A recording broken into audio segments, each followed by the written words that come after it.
हीच मुची प्रार्थनान, हेच मुचे मागणी. माणसाने माणसाशी माणसा समवागणे.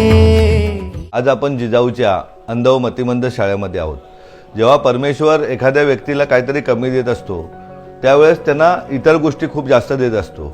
का आज आपण बघायला गेलं तर ज्यांच्यापासून जगण्याला तुम्ही आपल्यासारख्या ज्याला 2 डोळे आहेत, बुद्धी आहे,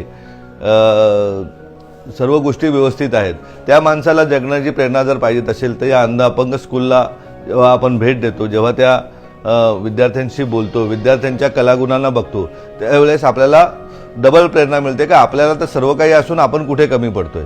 आणि या विद्यार्थ्यांचं नुसतं शिक्षणच नाही तर त्यांना अधिकारी बनवण्याचं स्वप्न जिजाऊचं आहे, निलेश सांबरेचं आहे. त्याचबरोबर या विद्यार्थ्यांच्या उद्या आशाताई जी गाते तिला घरही बांधून देण्याचं काम आपण केलेलं आहे. कुठल्याही प्रकारे समाजाचं दुकान न मांडता, समाजाकडून वर्गण्या वगैरे न घेता हे विद्यार्थी हे आपले विद्यार्थी आहेत, आपलं कुटुंब आहे समजून इथे सेवा दिली जाते.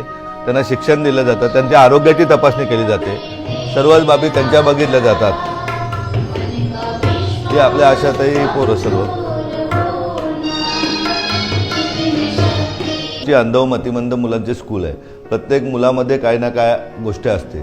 चांगले माणसं जशी असतात तशाप्रमाणे यांच्यामध्ये खूप चांगले गुण आहेत.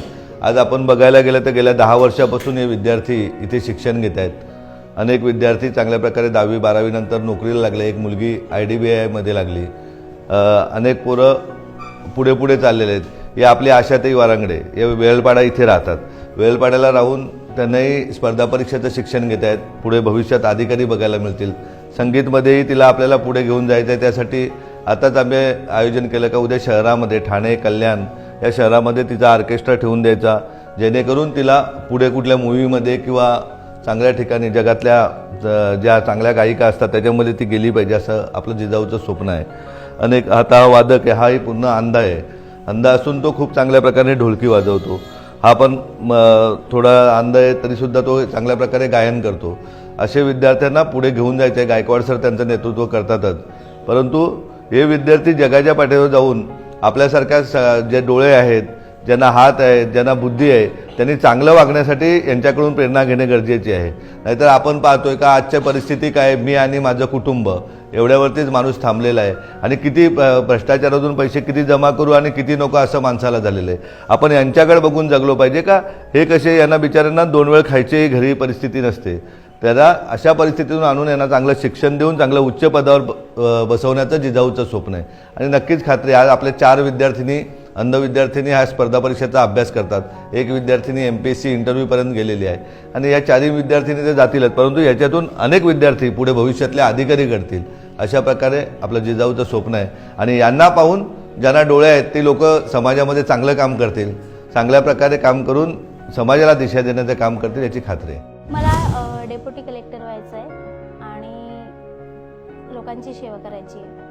जर मला लोकांची सेवा करता आली, जर मला चान्स मिळाला तर मी नक्कीच ट्राय करेन. मी जर केलं, मी जर पुढे डेप्युटी कलेक्टर झाली, मला कुठं काही अधिकारी होताना बघितलं किंवा मी एखाद्या कलेमध्ये सपोज आता मी सिंगिंग करते तर त्या कलेचा एक आशीर्वाद घेऊन मी पुढे जाईन. तर ज्या लोकांनी म्हणजे जी लोक मला बघतायत तर ती पण मोटिवेट होतील किंवा माझ्यासारखे काही इतर फ्रेंड्स, माझ्या मागे येणारे इतर काही माझ्यासारखे बांधव ते पण मला बघतील आणि तेही मोटिवेट होतील. आणि त्यांच्या मनात जो मिसअंडरस्टँडिंग आहे की आम्ही काही करू शकत नाही किंवा आम्हाला स्टडीसाठी अडचण येते किंवा आम्हाला शिक्षणासाठी किंवा आम्ही जगायचं कसं किंवा आम्ही एक्सेट्रा एक्सेट्रा, तर त्याच्यासाठी मी नक्कीच प्रयत्न करेन आणि माझे प्रयत्न चालू आहेत आणि मी भावी अधिकारी नक्कीच होऊन दाखवेन.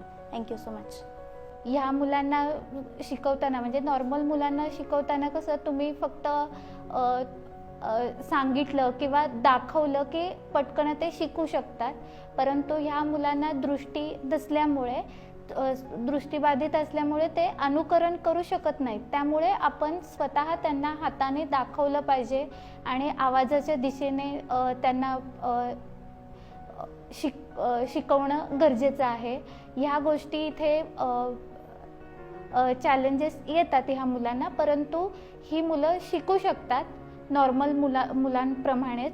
आणि मी स्वतः दृष्टीबाधित असल्या कारणामुळे मला ह्या मुलांना शिकवणं तसं इतकंसं कठीण नाही जात, कारण मी स्वतः त्या परिस्थितीतून गेलेली आहे. त्यामुळे ह्या मुलांना मी एक चांगल्या प्रकारे शिकवू शकते आणि शिकवते. आणि गेली 5 वर्ष ह्या संस्थेमध्ये खूप चांगल्या प्रकारे कार्य चालू आहे. हीच मुची प्रार्थनान हेच मुचे मागणी माणसाने माणसाशी माणसा समवागणे.